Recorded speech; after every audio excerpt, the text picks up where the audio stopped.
श्री स्वामी समर्थ. जर तुम्ही कोणत्याही मंत्राचा जप करत असाल तर या 3 गोष्टी लक्षात ठेवा.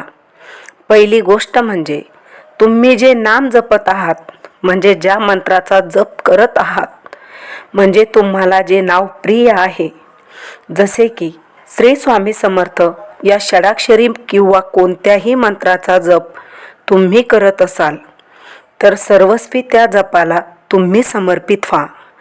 उठता बसता ते नाव तुम्ही जपत राहा आणि एकच मंत्र शेवटच्या श्वासापर्यंत जपत राहा. दुसरी गोष्ट म्हणजे निश्चितच नामस्मरण केल्याने सर्व पाप नष्ट होतात, परंतु नामस्मरण केल्याने पाप नष्ट होईल या विश्वासाने, या भावनेने अजून पाप होईल असे काही करू नका.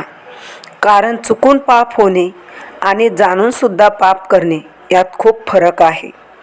तिसरी गोष्ट म्हणजे आपले जे आराध्य देव आहे त्यांच्या नामस्मरणाच्या बदल्यात काहीही घेऊ नये.